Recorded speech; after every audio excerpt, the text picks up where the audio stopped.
Now we shall begin. You should answer the questions as you listen, because you will not hear the recording a second time.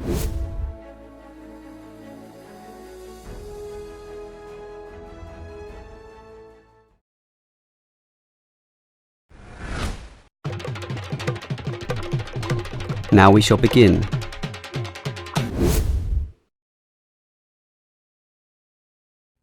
Good evening, everyone. As you know, this is our last meeting before we set off on our annual week-long hiking trip. So tonight I'll be telling you everything you'll need to know to be ready for the trip. Let's talk about equipment first. Having the right equipment is essential for your comfort and safety. First, you'll need a warm and comfortable sleeping bag. However, you won't need to worry about carrying a tent, since we'll be sleeping in shelters along the way. Also, part of the fee you've paid for the trip goes toward food, so you won't need to put that on your packing list either. We found, though, that it's more efficient for each person to bring his or her own dishes, so be sure to pack a plastic bowl, a cup, and a fork, knife, and spoon. That's all you'll need in the way of dishes. Perhaps the most important item to put on your list is a comfortable pair of hiking boots. Nothing ruins a hike more than getting blisters and sores from ill-fitting boots. So make sure your boots fit you right. Shoes and sneakers aren't adequate for the type of hiking we'll be doing. Of course, a backpack is necessary for carrying your equipment. Make sure you have one that's lightweight and comfortable to carry. Walking poles have become popular among hikers recently, but we don't recommend them. They can get in the way when too many hikers are using them at once, and some serious injuries have been caused. So it's best to leave those at home.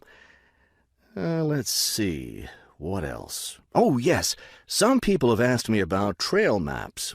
They're available, but you really don't need them, as your hike leaders have scouted out the trail and will be guiding you along the way. And don't forget to bring a warm jacket. You may think you won't need one in this warm summer weather, but remember that evenings in the mountains can get quite cold. Is there anything else I need to tell you? Oh, yes, your guides will each be carrying a first aid kit, so that's one less thing for you to pack yourself. Remember, you'll be carrying your backpack all day, so keep your load light and don't overpack. That is the end of part 1. You now have half a minute to check your answers.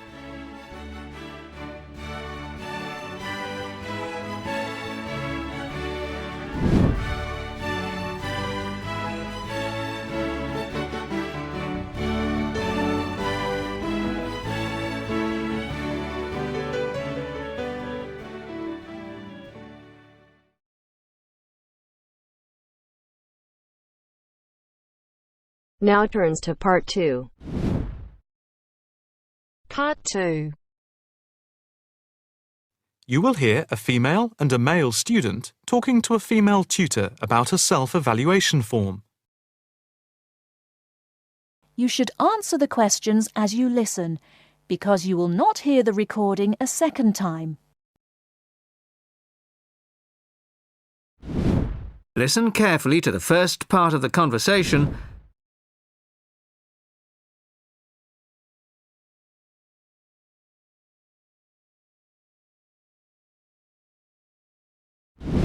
Now, Mark and Anna, I have to say that I thoroughly enjoyed your joint presentation on the application of robotics in a non-industrial setting to the group on the 2nd of December, and it is clear that you have both devoted quite a lot of time and effort to it.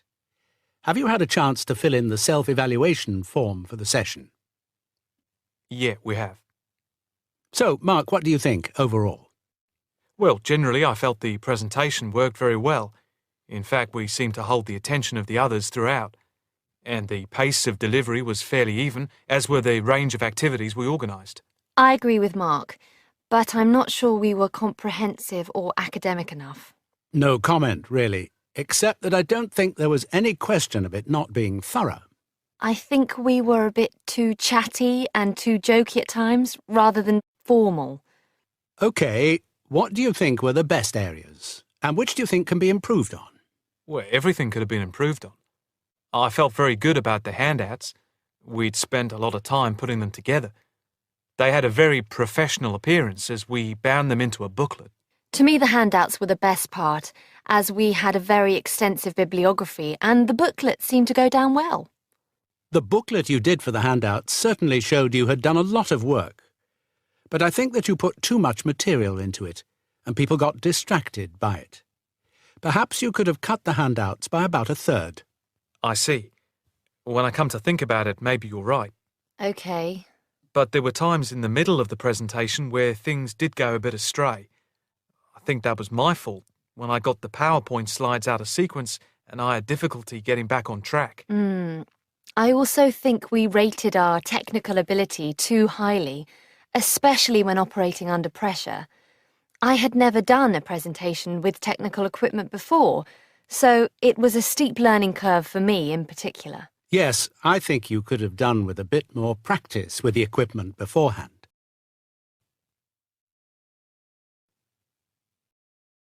Before you hear the rest of the talk, you have some time to look at questions 17 to 20.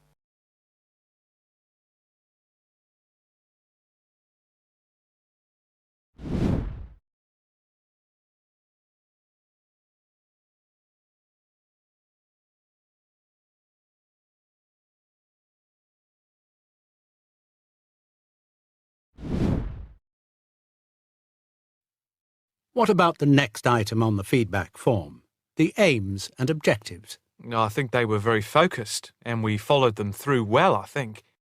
We wanted to show how Europe was lagging behind other areas of the world. Yeah, I think they were clearly set out. Yes, agreed. No comment there.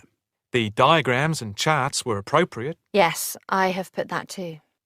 They did work well in helping to illustrate and break up the presentation by cutting down on the number of words and text on the screen. What about delivery? Well, I think our performance was average. It was difficult to coordinate speaking and presenting the material at the same time. I was quite self-conscious of what I was doing. It was down to a lack of experience. Unfortunately, both of you had the habit of standing in front of the projector, so you kept blocking the image on the screen. To me, this is the area that requires the most improvement. The section on the predictions of the commercial application in the future, I think, appeared a bit haphazard. To me, it was a weak point of the presentation. And I think that some of the slides could have had fewer words. And we could have done some fancy graphics with the words. If you had to give yourselves a mark overall, how much would you give out of 10? 6, maybe? I'd be happy with that. Though bits were probably nearer a 7, so I'd say a 6. Anna, what do you think? I think for me it's perhaps a 7. OK. Did you find the task and the evaluation useful?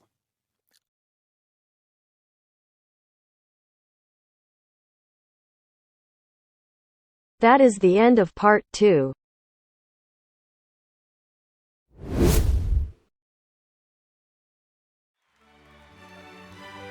Practice is key to improving your skills in all 4 sections of the English exam. By practicing regularly, you become familiar with the format and types of questions, improve your time management skills, and gain confidence in your abilities. You now have half a minute to check your answers.